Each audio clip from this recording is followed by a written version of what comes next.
Welcome back to One True Podcast. I'm Zach Smith with the Waco Tribune-Herald. My guest today, Mike Craven from Dave-Campbells Texas Football. Mike, how are you doing? I promise we'll keep Austin FC talk to a minimum today.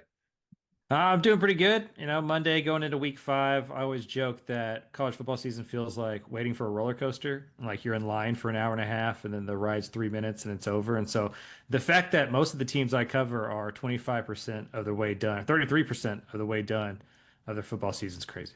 I feel like it was worse this year, man, because that week one, thinking back, there were a lot of big games. I know in our neck of the woods, we had Baylor Auburn, which kind of ate up a ton of oxygen here. Like that probably made it worse because I feel like there was more hype coming into this season, especially in Texas, than any I can remember for a while.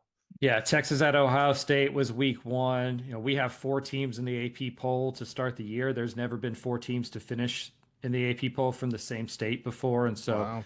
I think a lot of it's quarterback play. Like you look around the state, most of the teams have not only good quarterbacks, but experienced quarterbacks. And now that the COVID year guys are washing out, Mm. having old quarterbacks is a luxury again. It was for a while, everybody had them.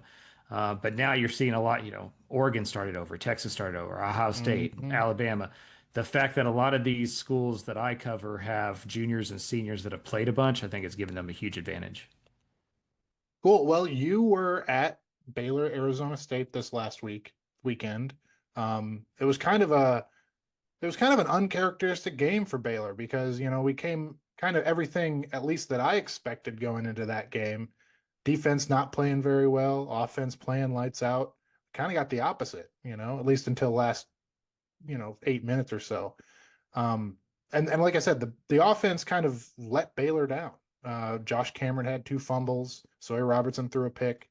What were your takeaways from the Baylor offense after watching that game and seeing kind of what happened to the Bears in that one? Yeah, for the offense specifically, Right. it felt like uncharacteristic mistakes. You have your best wide receiver and probably the most reliable player in your program, right? If like Dave-Aranda was to pick a representative of the Baylor football program, it'd probably be Josh Cameron, and he just had one of those games that he's probably never had before and will never have again, where he, fumbles the ball twice, that turns into 6 points. Arizona State wins by 3. A lot of times football is simpler than we try to make it. Baylor turned the ball over 3 times. You're not gonna, even with a good defense, you're not going to turn the ball over 3 times at home and beat the defending Big 12 champions in a game where, roster wise, coaching wise, it's pretty much a coin flip. And so the small margins are what lose football games. And Baylor made mistakes that they typically don't. And I think that was the difference in the game. And like you mentioned, Josh Cameron has been such a good player for this team. Really, I mean, as a walk-on, he came here, he kind of worked his way up and then kind of broke out last season. And I expect a big bounce back from him. I think that if there's a guy that Dave Aranda can challenge, or Jake Spavill or whoever can challenge, and like have them respond to that challenge, I think Josh Cameron won't take it personally, but he will, you know, truly want to bounce back. And I expect a big bounce back from him, especially going to Stillwater this week. But I do also want to ask about the defense because the defense was really good, which was kind of shocking. Uh, so I think that, um, correct me if I'm wrong. Didn't you write a big thing on Travion-Barnes and how he was going to be a kind of a stalwart for the Baylor defense that was losing Matt Jones, losing some experience? He was, if I remember reading Dave Campbell's before the season, Travion-Barnes was a guy that you had circled, and now he's gone. So, what are your feelings on the Baylor defense after watching them against Arizona State? That was definitely, their best performance of the season. I do think the plan, when you signed the Conference USA Defensive Player of the Year, and that's what Barnes was at FIU. I think the plan in the offseason was to have him playing next to Keaton Thomas. I think some Hmm. injuries and he didn't get back on, he didn't participate in the spring. I think that put him behind, and then now this big injury. So, Kylan Reed's probably the guy next to Thomas moving forward, for the rest of the year at linebacker. But they're thin there. Hmm. I think what stuck out to me was this is going to sound like coach speak, and I think Aranda talked about it after the game. But bad teams never play complementary football. Right. And that, if the offense is really great, you finally get that defensive performance and the offense doesn't play well, or vice versa, or you get both of them to play well and then it's teams mistakes, or and that just feels where Baylor's at right now, where they're just right on the cusp. They're just right there, and they finally get kind of that effort from the defense that you've been waiting to see from an Aranda defense. And then the offense is the one that sputters. And so disappointed for the defense because you put in that type of effort. I'm sure they've heard all the noise on the outside. You finally put it together, and then an offense that doesn't seem like it couldn't score over 40. Like going in that game, it's like, how do you even stop the Baylor offense? And it turns out the answer is they stop themselves. Hasn't it? I mean, to me, it hasn't it felt like that for a while with Baylor and Dave Aranda. Really, like it seems like they're always on the cusp, always the bridesmaid. Like, is that a fair characteristic? Because that's what it feels like from my end. I think so. For me, the tenure has been kind of marked by being a year late. Mm-hmm. Mm-hmm. Yeah. Just slow to change, resistant to the transfer portal until you couldn't be anymore, resistant to NIL until you couldn't anymore, resistant to being the defensive caller and the play caller on that side of the ball until you couldn't anymore, resistant to kind of go outside the box with the offense and get exciting on that side of the ball. It was a very defensive coordinator offense early on in his tenure. Um, and I think Aranda should deserve credit for pivoting. He Right. hasn't he hasn't Absolutely. he hasn't done the Dabo Sweeney thing, like go down with the ship, but it's been very reactionary. And the football team plays that way as well. Like they don't exude the confidence that you'd want from this football team. They always seem to be playing catch up, and they had these opportunities at home over the last couple of years to kind of capture some momentum, and seemingly they just fall short in those games. And I was talking with some other people after the game yesterday or on Saturday, and like this is the most concerned for Dave Aranda that I think I've ever been. I mean, I've only been here for what, going on 3 years now, but even after that 2023 season, I never really thought he was going to lose his job because I know Mac Rhodes really likes him, and he kind of fits the ethos of Baylor and what Baylor wants in a head coach.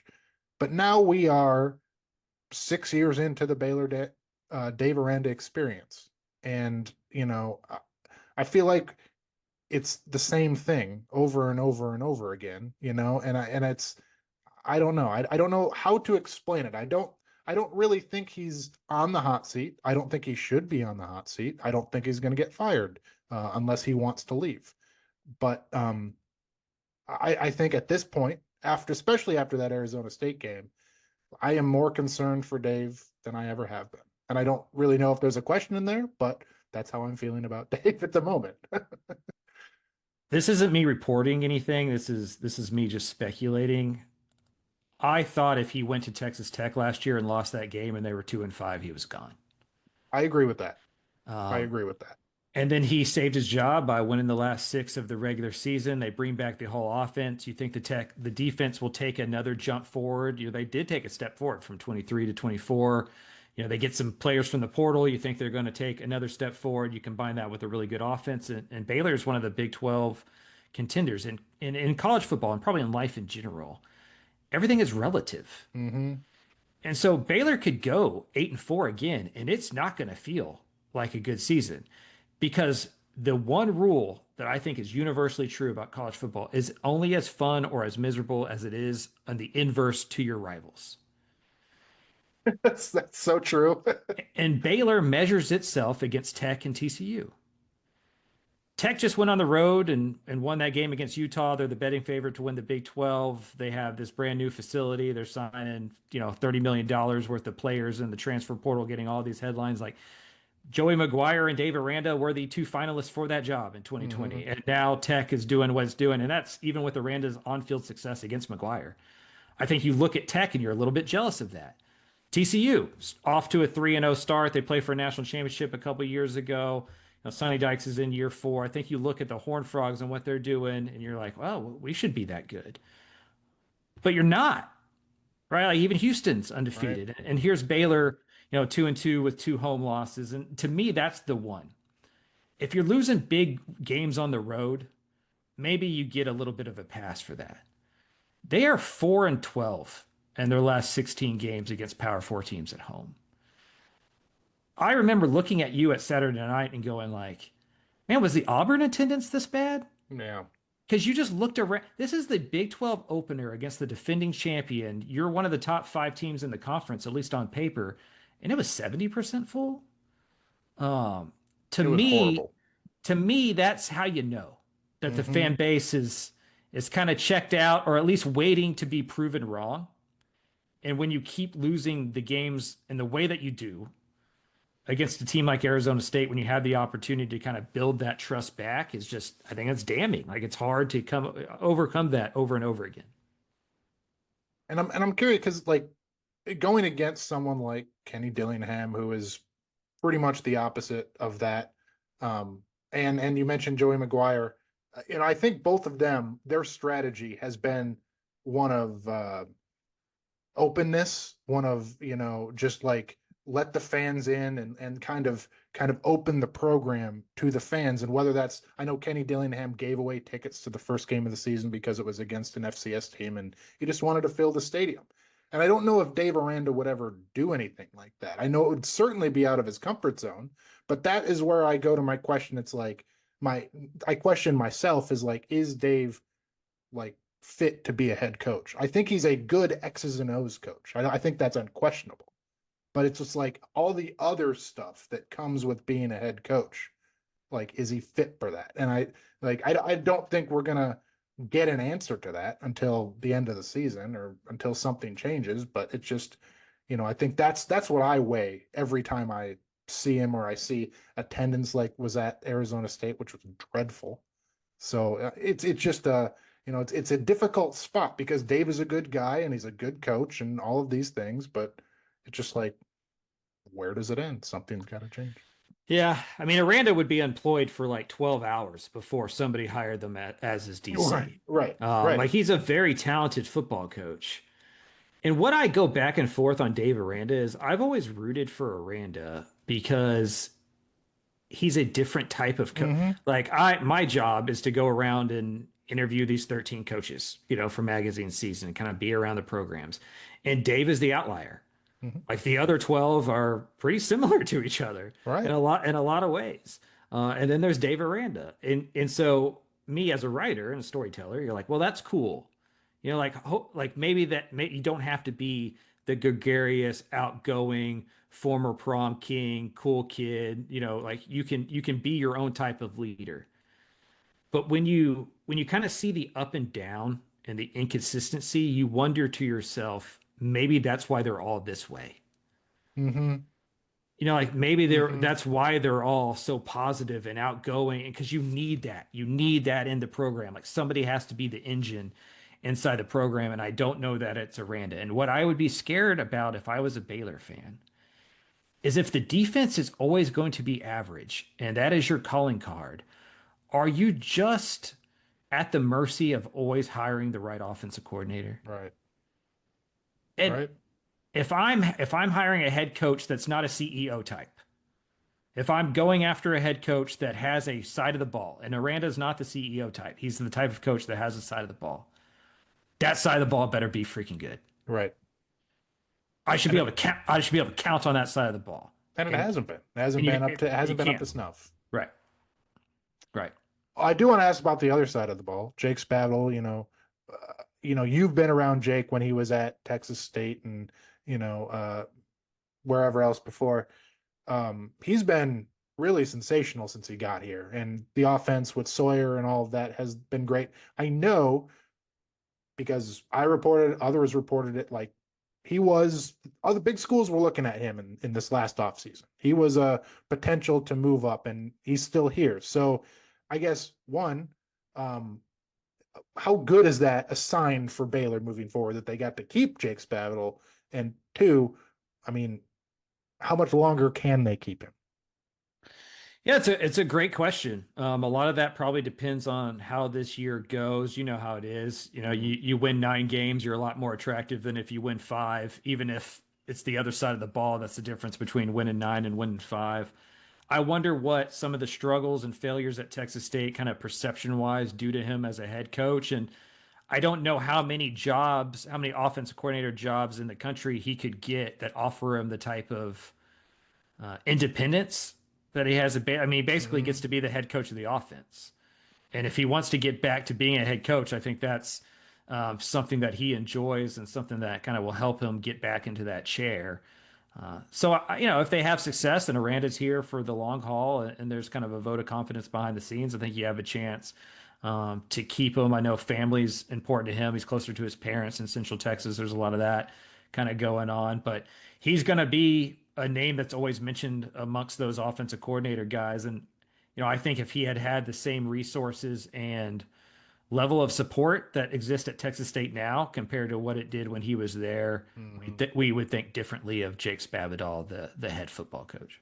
And I wonder, as I look back, it's revisionist history at this point about, guys that have went on to different schools and everything.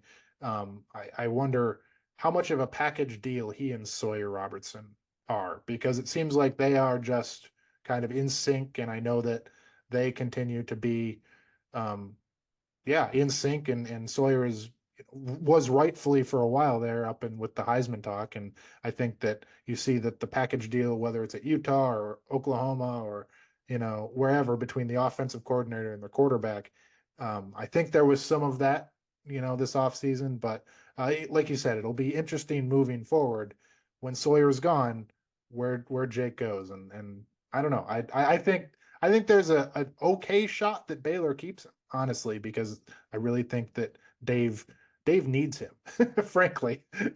When they decided to bring Dave Aranda back, you reported it, that they were going to bring in someone with head coach experience, and Jake was that guy. So I think that as much as maybe I say that Jake and Sawyer were a package deal, maybe it's Jake and Dave. I don't know.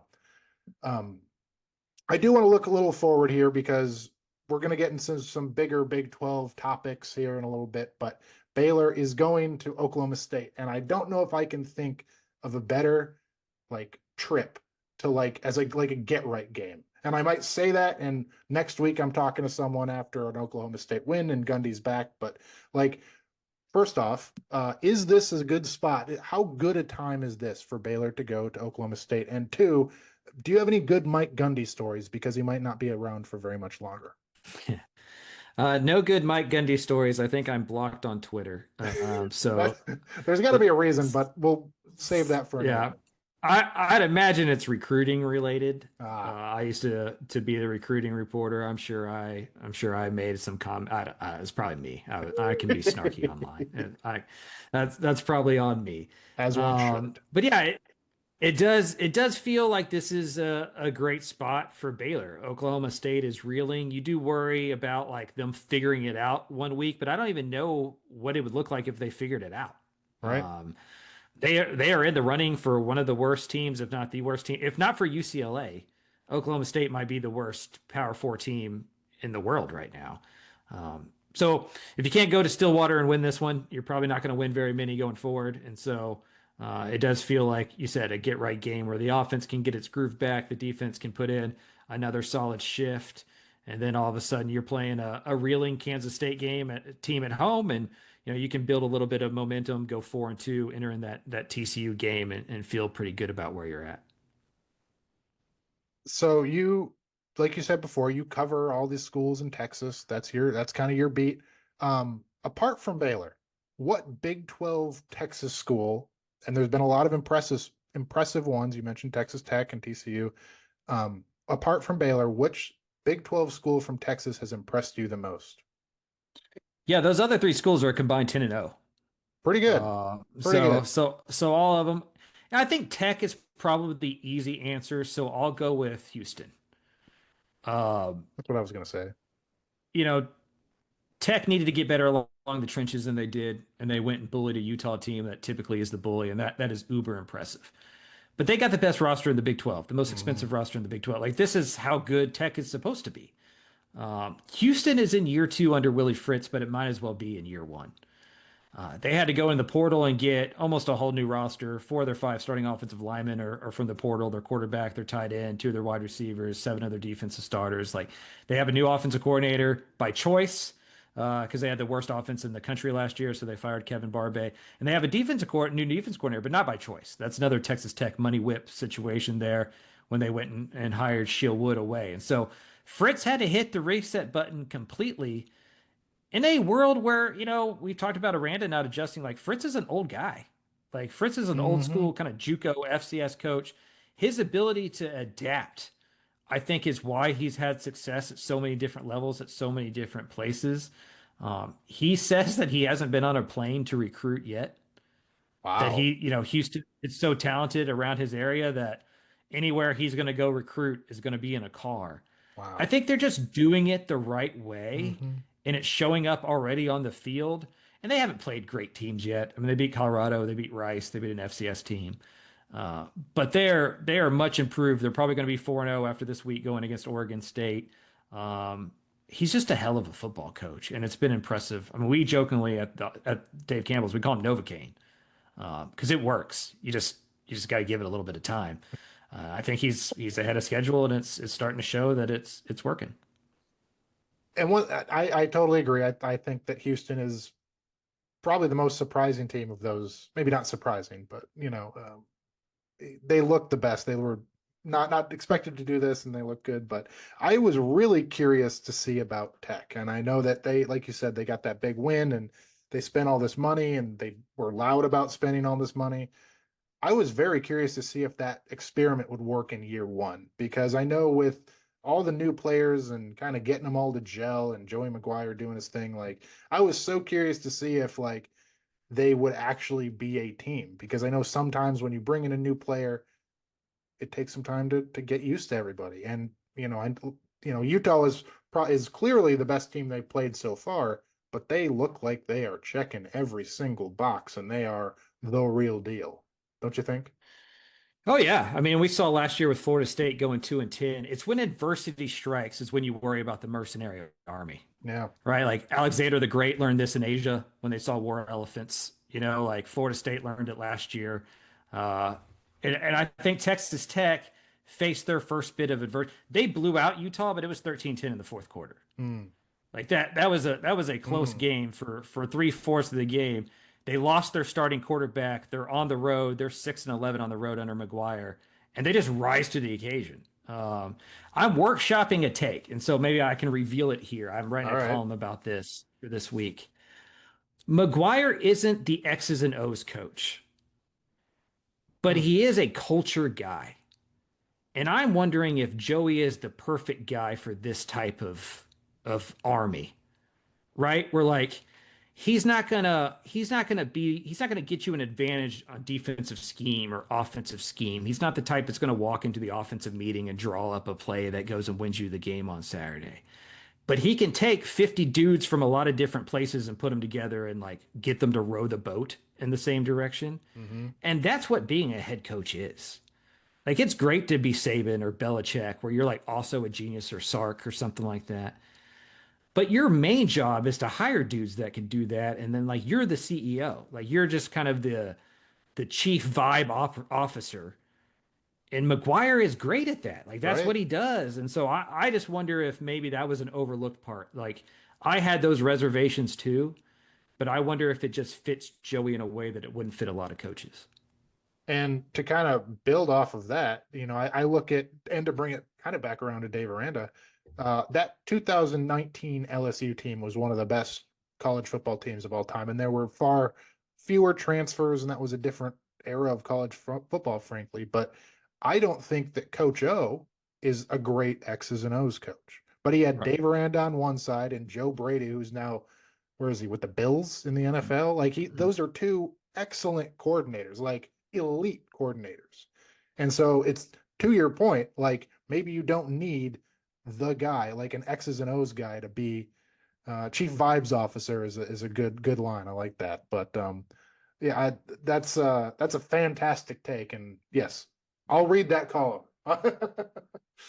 Hopefully it'll be out by the time of this podcast. I wrote it today, so It is. I think it may come back out tomorrow. But yeah, I just think that the way you used to be a head, and you probably still need to be the X's and O's guys depending on how you do it. Hmm. But if you're Hmm. going to be a high stakes transactional football team, and Tech is about to sign one of the best classes in the country in Right. 2027. Like if they're going to be one of these new teams, if they're going to be Oregon, maybe McGuire is the type of guy that can work at a place like that. Like I don't know Hmm. if it I don't think like I'm fascinated with fits. Like I don't think Steve Sarkisian would work at College Station at A&M. Right. I don't think Mike-Elko would work in Austin. Like I don't think Joey would work at Sam Houston. Hmm. But he might be perfectly situated to be this type of coach at Texas Tech. And what's fascinating about it is they hired him before they knew they were going to be this program. Like they hired Joey to be kind of Jeff Traylor 2.0 and to recruit the state of Texas and to find those hidden gems and to kind of outperform A&M and Texas in the margins. And um, that's no longer what Texas Tech is. Yeah. Like they are the Death Star now. And it's just funny that they may have found a guy on accident that's like the right. I mean, that's what Cedar Hill was. Right. And so like he gets to just go do what he's always done, and that's like just be the Pied Piper of a lot of talented dudes and just like figure out a way to make it work. And I mean, I feel like we need to complete this trifecta, and I need to ask about TCU because it feels like, are they just kind of like just going along, like doing their thing? Because Josh Hoover's really good. Eric McAllister had a really good defense, and I mean, does Sonny-Dykes have another Big 12 championship caliber roster in Fort Worth? It's funny. So I went to TCU the day before I went to Tech. Um, and they couldn't have been two different like moods.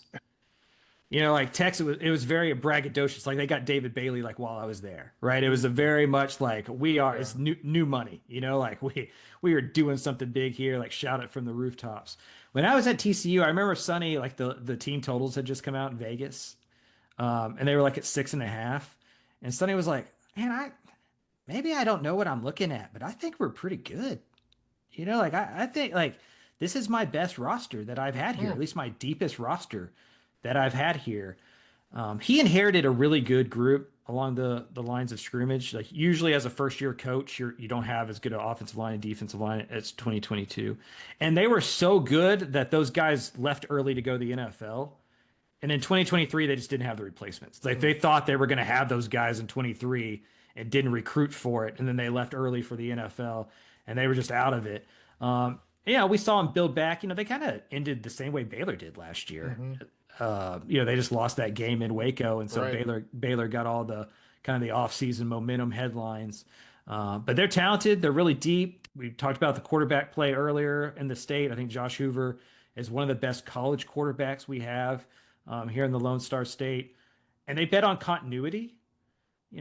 Head coach in year 4, offensive coordinator in year 3, quarterback in year 3, defensive coordinator going into year 2.